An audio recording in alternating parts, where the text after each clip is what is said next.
Es que la precarización laboral es gravísima, gravísima en este país, así es que comenzamos con este punto. Enrique Cárdenas, por favor. Bueno, sí, efectivamente hemos venido viendo, Marisa, muchas gracias primero que nada por la invitación y además el gusto de estar esta tarde, esta noche con ustedes y con buenos colegas, amigos. Realmente yo lo que veo es que sí se ha venido recuperando el empleo en términos numérico. Poco a poco, ya después de la pandemia, esto ha ido fortaleciéndose y pareciera como que está tomando pues lo que era la tendencia que veníamos teniendo desde hacía ya muchos años, de un crecimiento del empleo relativamente pequeño para la cantidad de gente nueva que llega al mercado laboral, pero que por lo menos ya se estaba recuperando de la época de la pandemia, digamos, ¿no? Uh-huh. En ese sentido, pareciera como que, como dices tú, las cosas parecieran que van mejor. Los datos que tenemos del personal empleado, según el dato que tengo yo, al cuarto trimestre del 2022 es de, digamos, en el 2020, en el 2019. No, digamos, y eso pues es una buena señal. Sin embargo, como bien dices, y esto creo que los colegas van a poderlo comentar más ampliamente, lo que preocupa en todo caso es pues digamos, los niveles salariales que se están pagando, la precariedad salarial y para cuánto alcanza, dado que vivimos en una época de mucha volatilidad financiera, con alta inflación, sobre todo inflación en los alimentos, y esto pues desde luego reduce el poder de compra de los salarios. Entonces, mirar el empleo es mirar una parte de la problemática, pero no es completa, como bien mencionas. Uh-huh.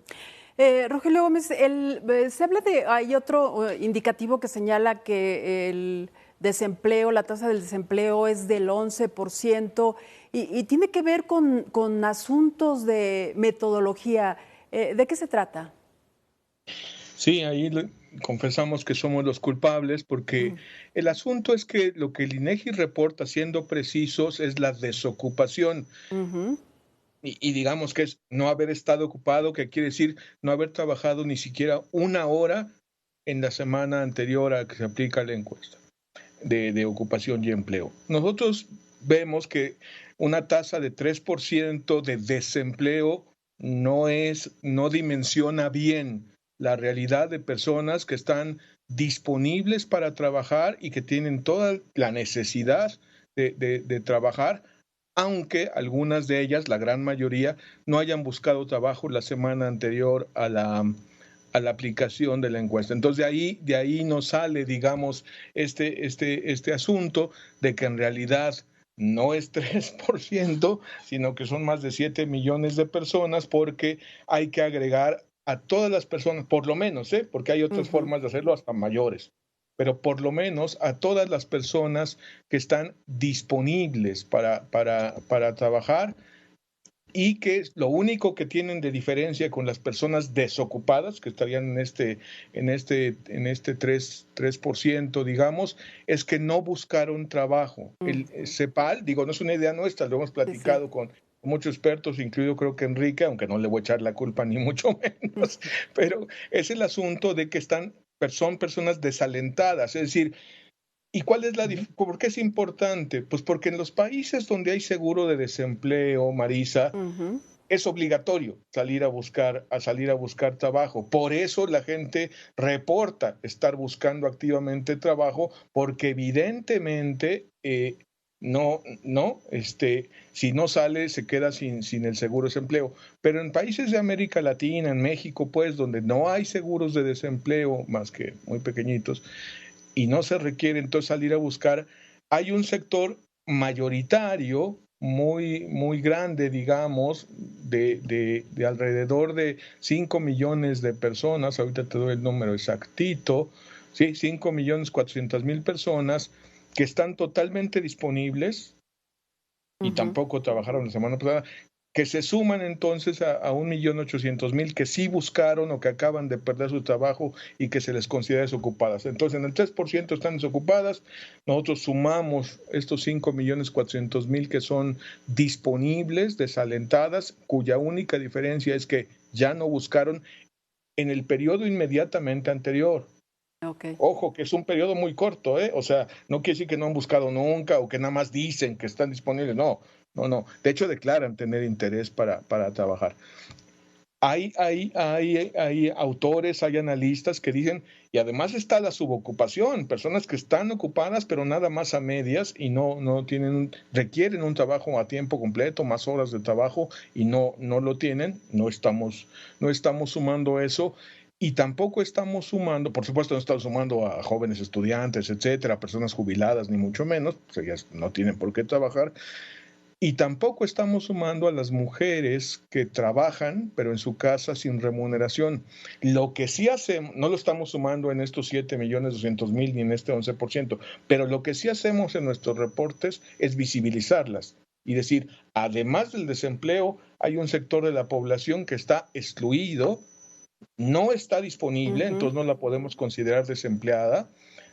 Pero ojo, los desalentados es ahí donde... Hay una parte, no disponibles, pero ¿por qué? Por tener que ocupar un rol de trabajo, de cuidado, de labores de cuidado en el hogar, domésticas, claro. Exacto, que el 95% son mujeres y que es otro grupo muy, muy grande, son otros 16 millones, ¿no? No todas estarían en condiciones de trabajar o incluso querrían trabajar, en fin, eso es una opción, pero ciertamente para una parte del sector, y por eso hay que visibilizarlo, sobre todo ahora que acaba de pasar el 8 de marzo, estas personas que son mujeres, el 95%, insisto, o sea, estas mujeres que no son desempleadas porque no pueden salir a buscar trabajo, pero están excluidas. Ojo con ese tema. Entonces, 7.200.000, nosotros decimos que es la dimensión razonable, moderada, sin considerar subocupación o ausentes temporales, solo sumando personas desocupadas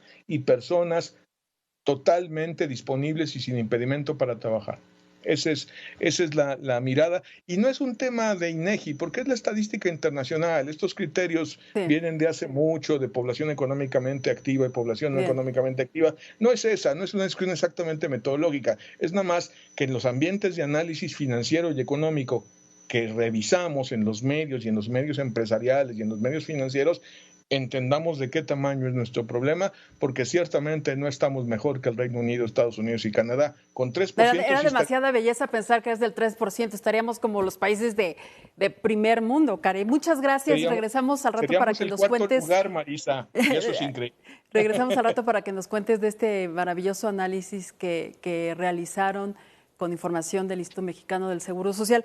A ver, las políticas públicas en materia laboral han sido un fracaso, y no me refiero necesariamente y exclusivamente a este sexenio, sino en otros. Es decir, la pobreza en la que nos encontramos o se encuentran más de la mitad de los mexicanos no va a disminuir con los programas sociales. Ya lo hemos visto claramente, cada vez hay más pobres. Tendría que verse por otro lado, y ese punto sería precisamente la generación de empleos, pero empleos de calidad, empleos bien remunerados o medianamente bien remunerados, Rolando. Marisa, buenas tardes, Enrique. Gracias, y a Rogelio, un gusto estar con ustedes. Vamos a ver, la parte del empleo quizás es la menos cuestionable, aunque lo es en otros sentidos, de las políticas públicas gubernamentales. No nos refiramos tanto a las medidas, sino a los resultados. Efectivamente, en los últimos 2 años ha habido una recuperación en el mercado de trabajo. Hubo una señal de alarma a final del año anterior, en donde aumentó la pobreza laboral de una forma notable. Pero ya para el cierre de 2022, esa pobreza laboral disminuyó. ¿Y qué es lo que en general ha ocurrido en el mercado de trabajo que daría pie a un elemento que pues, sería esperanzador para la reducción de la pobreza? Primero, ha regresado una gran cantidad de personas, sobre todo mujeres y jóvenes, al mercado de trabajo que se habían dado por vencido durante la pandemia para buscar un empleo, porque los negocios estaban cerrados, porque tenían dificultades económicas, porque había incertidumbre respecto a si era seguro abrir ciertas actividades o no. Eso se ha resuelto y ha regresado pues esta población económicamente no activa a la población económicamente activa, es decir, a la que busca trabajo, y ha encontrado además empleo.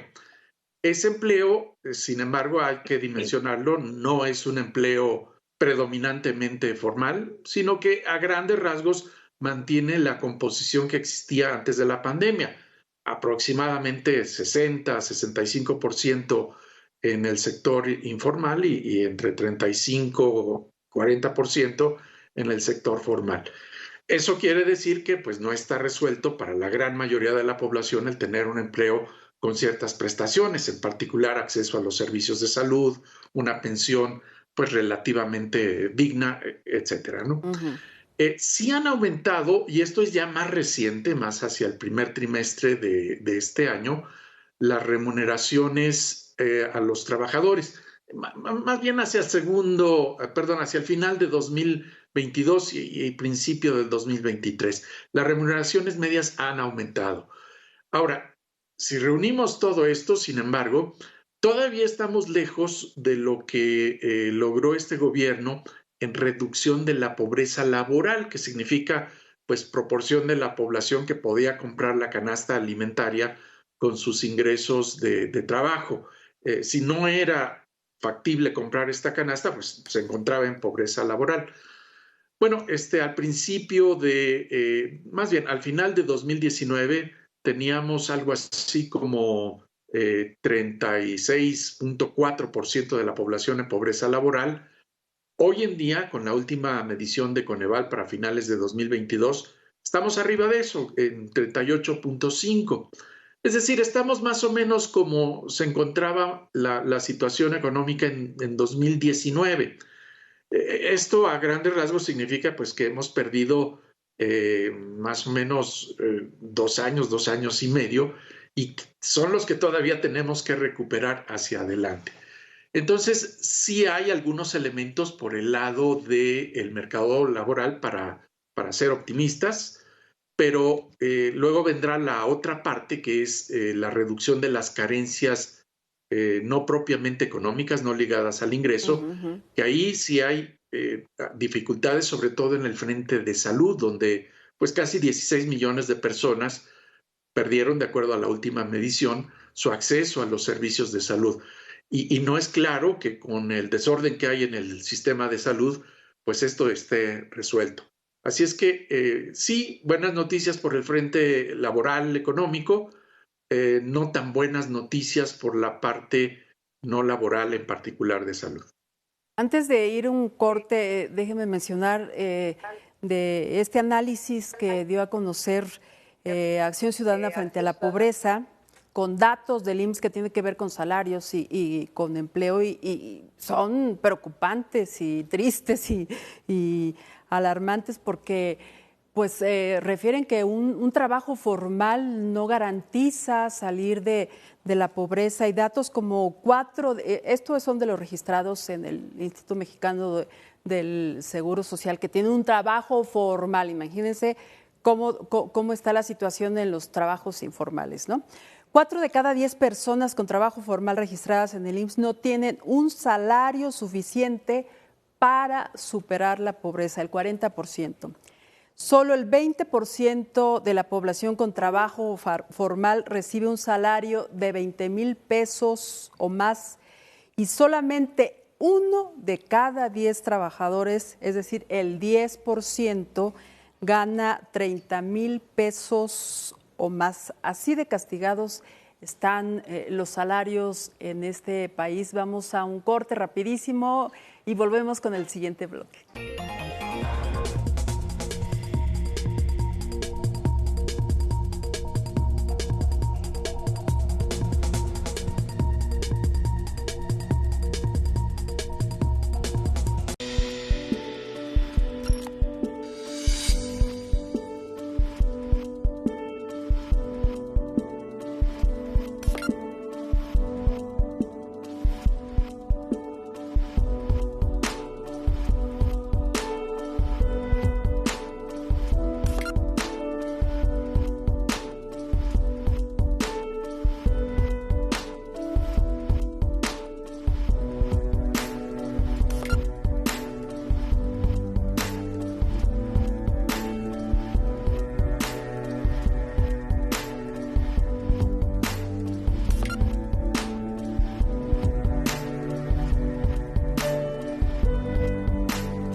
Gracias por continuar con nosotros a fondo con el tema pobreza laboral. Vamos con el siguiente bloque que se trata de informalidad laboral. Pues sin duda la pandemia fue un punto de inflexión para el tema laboral. Fuimos a trabajar a la casa, se perdieron miles de empleos, otros miles ingresaron a las filas de la informalidad. Se supone que las cifras del INEGI indican que más de la mitad de los trabajadores, de las personas que tienen un trabajo están en la informalidad. ¿Cómo están las cifras realmente? ¿Cuál es la situación de la informalidad, Rogelio Gómez? Bueno, mira, el 50%, 55% de las personas ocupadas tienen trabajo informal, o sea, y eso viene así, era 60, se mueve, 59, 57, en fin, ahorita ha mejorado un poquito. Mis amigos economistas les gusta las diferencias de puntos porcentuales porque la inflación, el PIB, la bolsa de valores, pues un punto porcentual es una cosa muy seria, pero cuando estamos hablando de condiciones básicas de trabajo de la población, nosotros, y yo ahí me peco de sociólogo y no de economista, 1 o 2 puntos, no, sí veo que la tendencia puede ser un poco mejor, pero no me parecen suficientes. Entonces, el punto justo es que la informalidad además se da en empresas formales. Es muy difícil medirlo así, pero por lo menos sabemos que se da en medianas y grandes empresas. No, digo, a ver, como bien lo dijiste, es que hay varios mitos, o sea, como concentrar que solo las micro, los changarros, las pequeñas empresas, ahí están los malos salarios, las condiciones precarias, la informalidad, y es cierto. Quien trabaja en un micro o en una pequeña empresa tiene una altísima probabilidad de no tener seguro social, de tener un salario muy bajo y de no tener contrato, de tener empleo temporal, en fin, una serie de cuestiones de mucha precariedad. Claramente, o sea, la proporción, digamos, en ese tipo de unidades económicas más pequeñas es altísima para la informalidad. Pero nuestro punto es, pero si miramos las medianas y grandes, nos vamos a encontrar igual una cantidad muy grande, muy escandalosa, inaceptable de precariedad e informalidad. Y ahí es donde está el punto, Marisa, y ahí retomo y te agradezco mucho que hayas mencionado el reporte sobre los datos del IMSS, porque es un poco romper ese mito de si estás en el IMSS, estás ya garantizado. No, estás mejor, seguro, que estar informal, pero no por fuerza tienes un ingreso suficiente para superar el umbral de pobreza, que nosotros lo ubicamos en 2 canastas básicas. Esa es la línea que colocamos. Y explico, porque el salario debe ser suficiente para quien trabaja y su familia. Entonces, lo mínimo son 2. O sea, podría ser más, pero lo mínimo son 2. Y justo por eso pusimos ahí el nivel de que solo 2 de cada 10, 21% tiene 20,000 pesos mensuales de ingreso con datos de enero, o sea, con los datos de ahorita, digamos, y solo 1, ¿no? El 10 punto algo, casi 11, tiene más de 30,000 pesos de ingreso, más de 1,000 pesos al día. Que además tienen la ventaja de no ser encuesta, son los datos directamente registrados de los 21 millones de puestos de trabajo registrados en el IMSS. Entonces, sí es muy grave la informalidad, afecta a más de la mitad de la población, es una condición de precariedad laboral, trabajar sin derechos, pero ojo, en el sector informal solo está la mitad de esa parte, en el resto, fuera del sector informal, está la otra parte, y nuestro punto es, el dato último que diste es, y también en el sector formal y en los trabajos registrados en el IMSS se cuecen habas porque tienen seguro social, que bueno, es una maravilla que estén en el IMSS porque por lo menos quedan con esa protección básica a su ingreso, a la salud, a las estancias infantiles, pero a nivel de salario no salen de pobres. Entonces, ojo, porque ese es el problema, digamos, como nosotros lo medimos, porque somos la acción ciudadana frente a la pobreza. Y si el trabajo no es la puerta para salir de pobreza, no es la vía para superar la pobreza, pues, entonces, ¿cómo? Empresas formales con sus trabajadores informales, o sea, es una parte de que cómo contribuye la iniciativa privada a las empresas a la precarización laboral, justamente, Enrique. Sí, yo creo que ese es el tema que menciona Rogelio, Marisa, porque efectivamente es muy impactante ver que en el sector laboral, tanto formal como informal, hay esta precariedad de salarios. Y a mí aquí me gustaría introducir el tema, que yo estoy de acuerdo con Rogelio en términos de que el 1% más o menos da igual, la verdad. O sea, no deja de retratar una situación muy grave para el país. En eso me hago sociólogo como tú, Rogelio, pero la verdad es que, pero por el otro lado también sí veo, y es evidente, y no hemos hablado de eso aquí, que lo que significa, o sea, cómo puedes salir de esa precariedad, cómo puedes tener un mayor ingreso y cómo puede haber más gente empleada, pues tiene mucho que ver con lo que sería la inversión y el crecimiento económico. Es decir, el mercado laboral per se, los programas sociales solitos, nunca van a ser suficientes para verdaderamente brindar oportunidades con trabajos mejor pagados que a través del crecimiento de la economía, es decir, de las oportunidades de desarrollo de empleos, pues digamos, mejor pagados. Esto pareciera como que quiero destacarlo porque si bien podría parecer, oye, están muy mal las empresas que pagan salarios muy bajos, y yo diría en principio sí, está mal, pero también hay que ver qué es lo que está pasando con las empresas, porque también es cierto que lo que ha sido la inversión, por ejemplo, en energía, lo que ha sido la inversión bueno, Estado de Derecho, la incertidumbre que esto genera, y una serie de factores en donde la inversión pública pues está en los niveles más bajos de muchísimo tiempo, y que por lo tanto no genera otro tipo de opciones para hacer más productiva la inversión privada, pues llega un momento en donde también no, vamos, no solo es cuestión de que el mercado de trabajo esté así, sino que es el ambiente en el que se mueven las empresas, está a veces muy constreñido.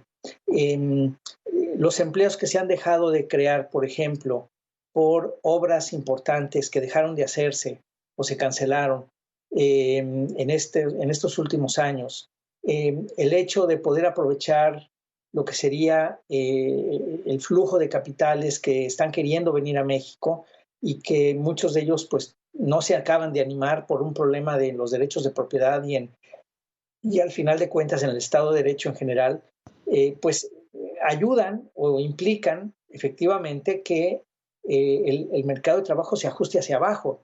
Es decir, hay pocas oportunidades, hay mucha gente y los salarios se presionan hacia abajo. Entonces, me parece que el otro lado de la moneda que sí vale la pena discutir es precisamente cómo haces para que haya más oportunidades, para que los salarios sean mejores, etcétera, ¿no? Y eso me parece, Marisa, que es fundamental y que de alguna manera sí tendríamos que estar viendo aquí. Sabemos, perdón, ya con eso termino, el PIB, el Producto Interno Bruto actual que se tiene en este momento, todavía está por debajo ligeramente de lo que era ese producto, esa cantidad de bienes y servicios que se producen en la economía hace 4 años, hace 5 años. Y eso no puede ser. Un año que pasa es un año que debió haber crecido por lo menos 2, 3, 4%, y al no hacerlo, va dejando un rezago de gente en el mercado laboral que no fue empleada, y que por lo tanto ese exceso de oferta al final de cuentas va a presionar los salarios hacia abajo. Y eso es algo que vale la pena mencionar, me parece a mí. Uh-huh. ¿Cómo visualizan ustedes el futuro de la informalidad? ¿Seguirá esta tendencia de aumento, Rolando? Vamos a ver, en las políticas que se han seguido recientemente, sí hay que reconocer que ha habido elementos favorables para los trabajadores de menores ingresos, particularmente del sector formal. Los aumentos en los salarios mínimos han fundamentalmente mejorado las remuneraciones de aquellos que están dentro de la franja cercana a un salario mínimo. Y las cifras que se mencionan del laboratorio, del observatorio, perdón, laboral, pues podrían ser mucho peores si no hubiera habido ese esfuerzo de aumentar el salario. En segundo lugar, algunas medidas como la regulación más estricta del outsourcing, pues también me parece que han mejorado la condición de algunos de los trabajadores. Esto se ve sobre todo por el lado de que si tomamos el Producto Interno Bruto, pero lo vemos desde el punto de vista de su distribución, salarios, ganancias, por así decirlo, pues antes los salarios representaban algo así como el 25% del Producto Interno Bruto y han subido hacia algo así como el 30%. Es una ganancia de los trabajadores en términos agregados. Aún así, esto no basta para que se resuelvan los problemas de fondo.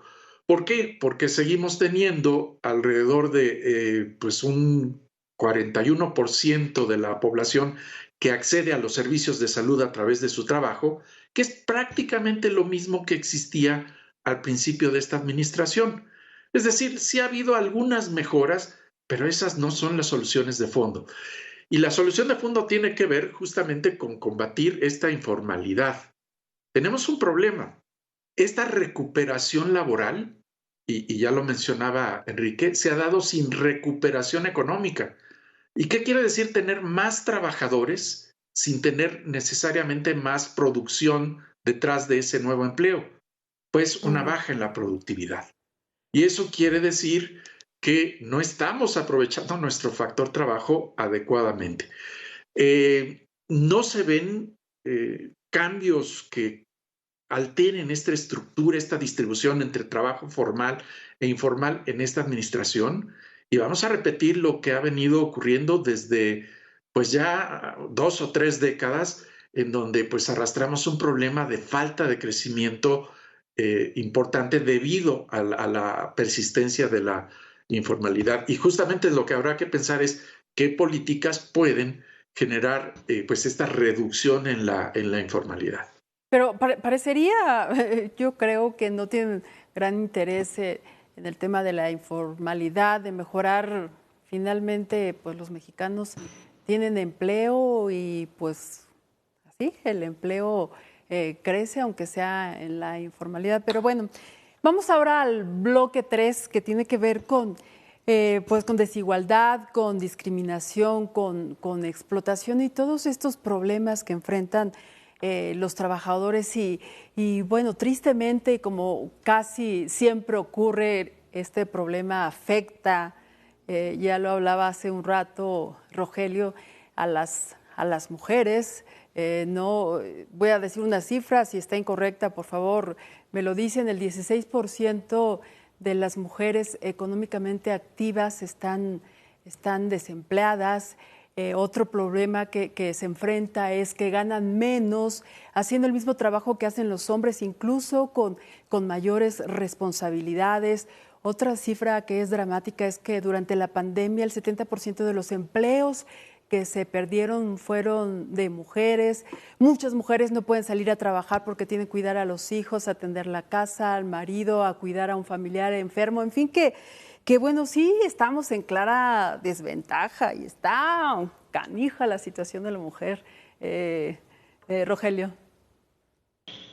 Sí, y bueno, a ver, el punto es que México tiene una de las más bajas tasas de participación laboral de las mujeres del mundo. Nos fuimos a revisar los indicadores mundiales, ¿no? Encontramos datos para 179 países y la tasa de participación laboral de México para 2019 era el lugar 145. Solo 4 de cada 10 mujeres en México están en la población económicamente activa ocupadas. Entonces, sí es muy grave, pues, o sea, estamos abajo de casi toda América Latina, creo que solo con excepción de Guatemala, me parece, pero muy lejos de países pues, que tienen economías similares y un poco menos dinámicas, ¿no? Colombia, Perú, Argentina, Chile, Brasil. y por supuesto de toda la OCDE. Entonces, ahí está un poco el problema, y en parte tiene que ver con lo que ya mencioné, ahí lo dejo, de que en la población que le llaman no económicamente activa, y bueno, así se llama, no tengo problema, el asunto es que hay que entender que ahí hay un sector de la población excluido del trabajo, que tiene necesidad de trabajar y que podría trabajar si hubiera un sistema de cuidados para que sus hijos pequeños pudieran estar bien cuidados, para que hubiera escuelas de tiempo completo. En fin, Rodolfo de la Torre, Rodolfo del CEI lo puede explicar muy bien, porque ellos están trabajando esto, incluso generando ya propuestas en algunos estados.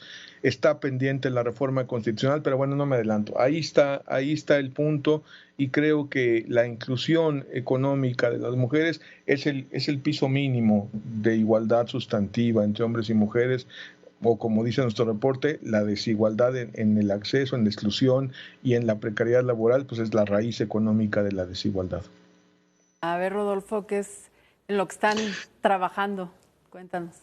Bueno, hay tres elementos que ponen en desventaja en particular a las mujeres en el mercado de trabajo. El primero ya lo mencionaba Rogelio, que consiste en que un porcentaje relativamente reducido de mujeres, menos de 40%, pero en el máximo llega a ese porcentaje, participan en el mercado de trabajo y el resto no lo hace.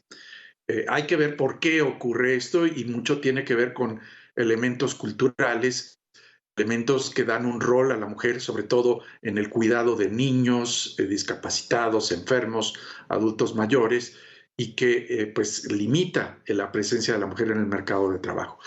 El segundo obstáculo es que, aunque pasan al mercado de trabajo, una gran cantidad de mujeres no llega a actividades remuneradas. Llegan más hombres que mujeres a actividades remuneradas. Entonces se convierten o en los ayudantes del negocio familiar, pero no les dan un pago, o realizando una serie de actividades auxiliares productivas, evidentemente, pero sin pago alguno.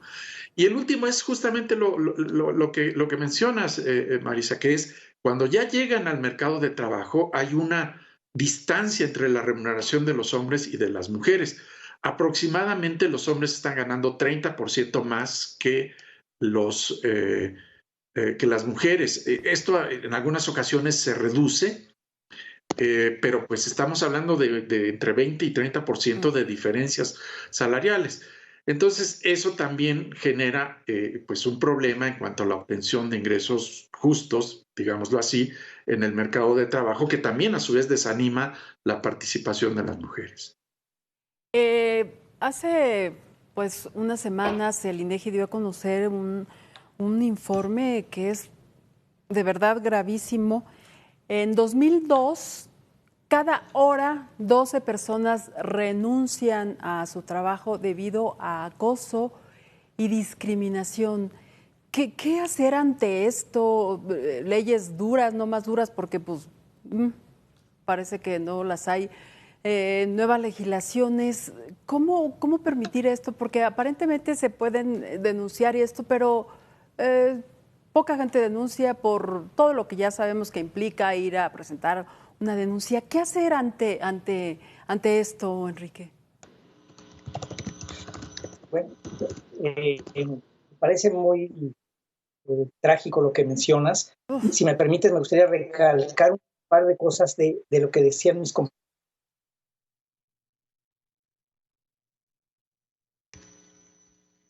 ¿Tenemos algún problema con la comunicación con Enrique Cárdenas? En México, papá. Ya está. Ya está, adelante. Dejamos de escuchar, pero ya te escuchamos. Es de la pasada, me decía. Seguimos con problemas. Mientras les pregunto a ustedes, ¿qué pasa en esta población juvenil entre los 15 y 29 años que también son afectados por el desempleo? Pensaríamos que pues es una edad donde son activamente, laboralmente muy activos. ¿Qué pasa con ellos? ¿Por qué no tienen empleo, Rolando? Vamos a ver, la población joven entra en una situación de desventaja cuando se presentan situaciones de emergencia, como por ejemplo la pandemia. Por ejemplo, si observamos qué porcentaje de la población entre 15 y 24 años perdió su acceso a los servicios de salud, pues encontramos que quienes tenían acceso a los servicios de salud en ese grupo de edad antes de la pandemia eran algo así como 25% y se cayó a la mitad, eso con la pandemia.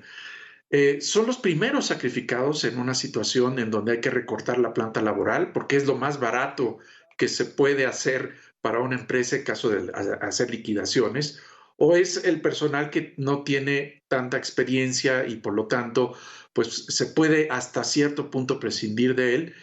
Y pues en general la población joven es la que se encuentra vulnerable pues ante los vaivenes de la economía.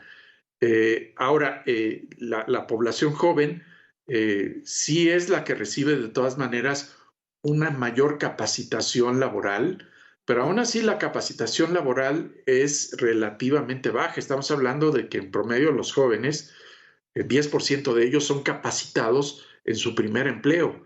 Estamos hablando de un porcentaje mínimo respecto a todos los jóvenes que entran a trabajar. Aún así, el resto de la población ocupada pues tiene niveles de capacitación menores que van del 1 al 3%. Entonces, tenemos ahí un problema de capacitación ciertamente, aun cuando consideramos a la población joven que tiene más, digamos, atención en este sentido.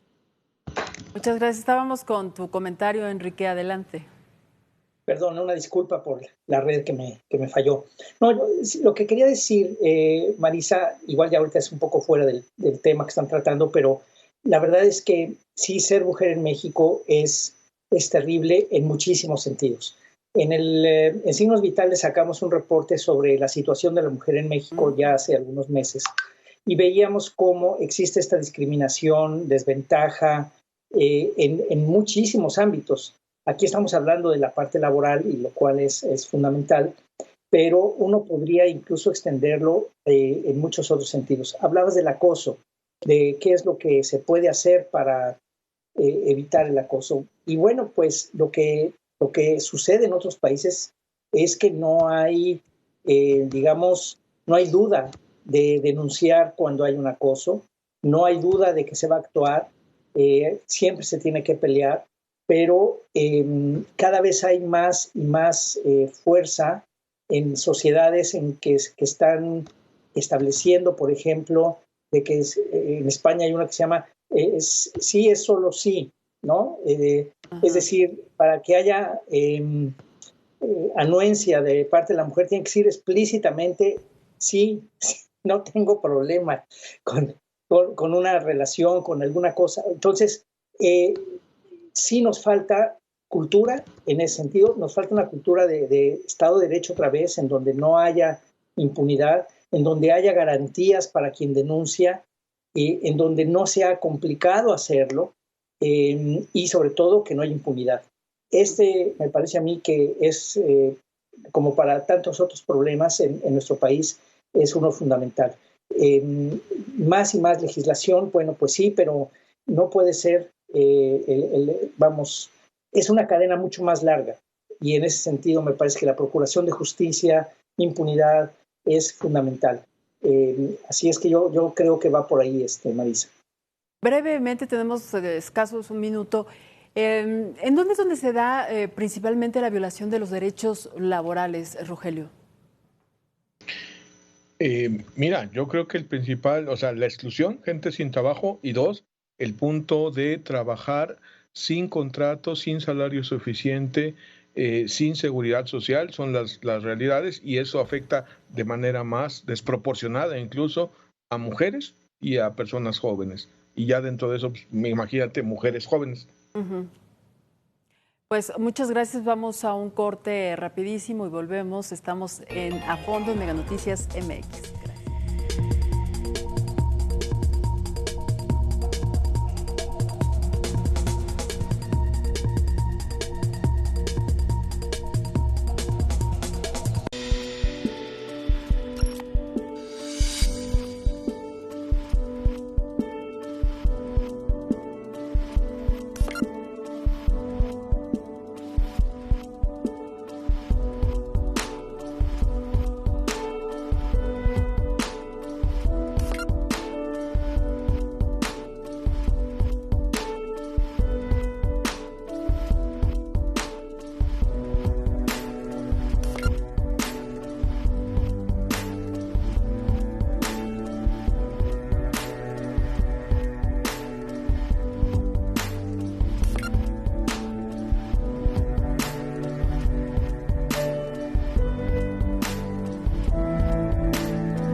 Continuamos a fondo con el tema el empleo en México y vamos ya a la recta final del programa para hablar ahora, es esta pregunta futuro halagüeño, pero más bien debería de ser una frase, pues el futuro no es nada halagüeño. La Organización Internacional del Trabajo ha hecho un pronóstico que durante 2023 habrá un aumento del 1% del empleo. Evidentemente esto va cambiando dependiendo de la región. ¿En qué situación estaría México, Enrique? Bueno, mira, lo que estamos viendo, Marisa, una resultante de todo lo que hemos platicado en tu programa, que tiene que ver con la falta de empleo, la precariedad que existe, la baja en productividad, pues una resultante es el número de personas que están buscando salir del país, que están emigrando de nuevo. Habíamos tenido durante casi 10 años una etapa en donde prácticamente se había detenido la emigración hacia los Estados Unidos. En los últimos 2 años esto ha vuelto a crecer de manera muy significativa. El dato que hay, por ejemplo, de arrestos en la frontera, estamos hablando de 800,000 arrestos por la patrulla fronteriza y de estar regresando esa gente hacia México. No necesariamente son las mismas personas, pero de acuerdo con estos datos, por lo menos 300, 400,000 personas están están queriendo emigrar. Esto lo comento porque de alguna manera están viendo una perspectiva, y por eso a eso lo conecto con la perspectiva hacia adelante, complicada desde el punto de vista económico, de que, como ya mencionábamos, la productividad está cayendo, es más personas con la cantidad igual de productos, una presión hacia abajo por el exceso de personas que quieren emplearse y por lo tanto yo sí veo con preocupación el hecho de que para el 2026, de acuerdo con los cálculos que tenemos, es cuando se podrá recuperar 25, quizás 26, el Producto Interno Bruto por persona. Entonces, de que teníamos en 2018. Así es que sí no es muy bueno el que se ve hacia nos adelante. Falta un ratote. La inversión es muy baja y cuando tienes baja inversión sabes que en los años siguientes pues el producto no va a poder crecer muy rápidamente. Entonces, yo sí soy un poco pesimista al respecto, Marisa. ¿Qué impacto tiene la tecnología y la inteligencia artificial? Porque, pues, evidentemente esto también forma parte de alguna manera de la precarización laboral y que va a ir en aumento conforme pues, va pasando los años, Rodolfo. Pues ocurre que, por lo menos en nuestro país, donde predomina la economía informal, no se sentirá mucho ese desplazamiento de mano de obra por la tecnología de punta. Pero ligándolo con lo que menciona Enrique, en nuestro vecino, en Estados Unidos, esa inteligencia artificial rápidamente va a permear a prácticamente toda la economía, va a incrementar la productividad y pues las necesidades de empleo de alta calidad. Y mucha gente que en estos momentos no ve perspectivas claras en nuestro país, pues encontrará más atractivo irse a una economía en donde la productividad va a ser mayor, los salarios van a ser mayores y eso nos va a generar un problema de descapitalizarnos de una parte sustancial de nuestros recursos humanos. Por otro lado, va a estar el problema de pues no tener el aumento de la productividad en nuestro sector formal al mismo ritmo que en el resto del mundo, y eso pues nos va a quitar competitividad y nos puede restar también la posibilidad de crear empleos de calidad. Yo no soy tan pesimista como Enrique en el muy corto plazo. Creo que todavía no está claro que la economía, por ejemplo, en los Estados Unidos vaya a entrar en recesión y esto nos pegue a nosotros. Parece que la inflación se está conteniendo tanto en Estados Unidos como en México lentamente, y eso quiere decir que el freno a ambas economías a través de las tasas de interés puede suavizarse, pero a pesar de que tengamos un respiro en este año ya hacia el próximo año y más adelante, las cosas fundamentales no van a cambiar. Vamos a tener esa composición de la economía entre formalidad e informalidad que prácticamente va a ser la misma que hemos heredado durante décadas y que nos va a representar un lastre.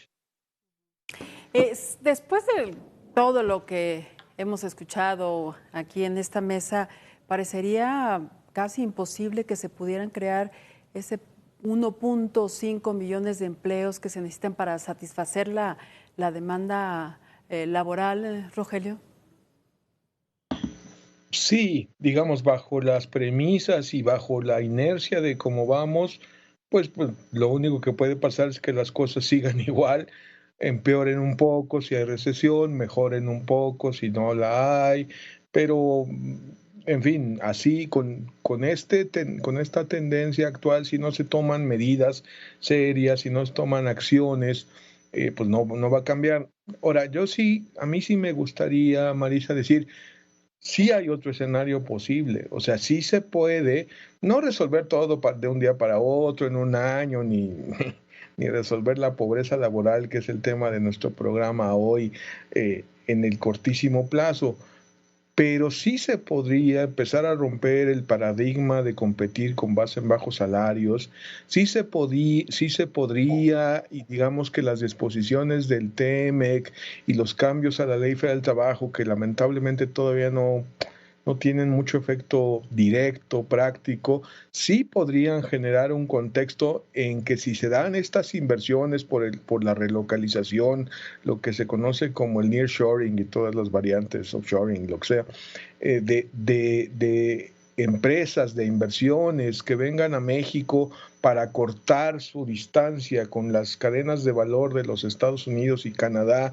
y también para evitar la guerra que hay entre Estados Unidos y China en materia económica, pero eso tendría que estar ligado a también que los derechos laborales, que la remuneración suficiente, o como diríamos nosotros, que el derecho al trabajo digno, ¿no? Estuviera como parte del modelo de crecimiento, que fuera un crecimiento inclusivo.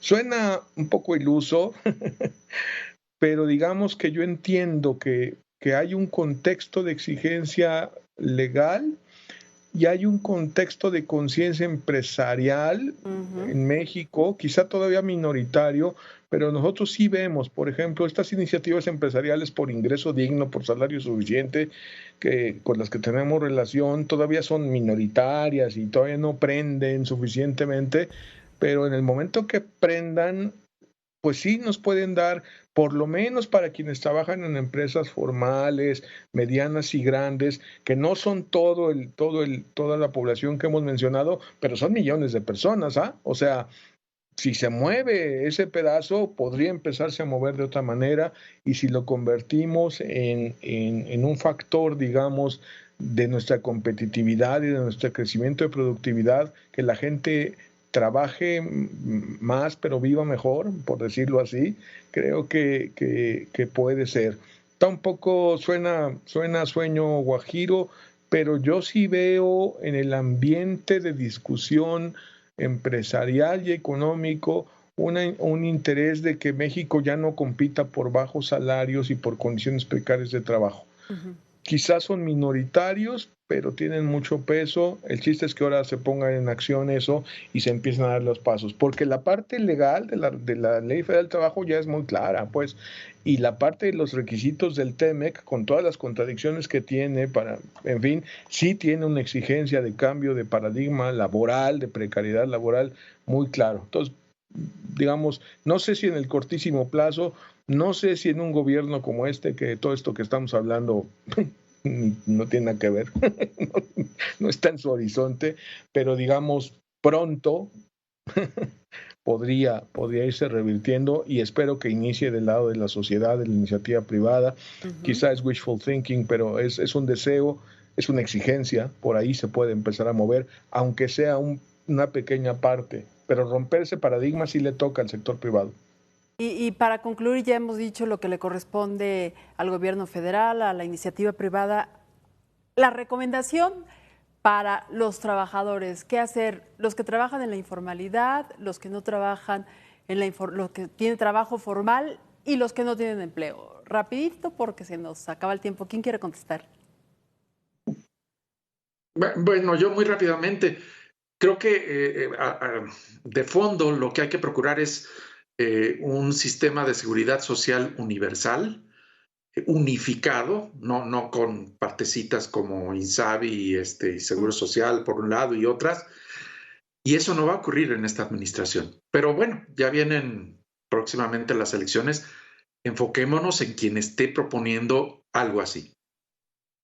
Pues muchas gracias a Enrique Cárdenas, a Rodolfo de la Torre y a Rogelio Gómez Hermosillo por haber estado en este programa a fondo en Mega Noticias MX. Agradezco de verdad su presencia porque esta claridad con la que nos explicaron todo lo que tiene que ver con el empleo, pues fue de gran importancia para todos los que nos escucharon. Muchas gracias, hasta la próxima.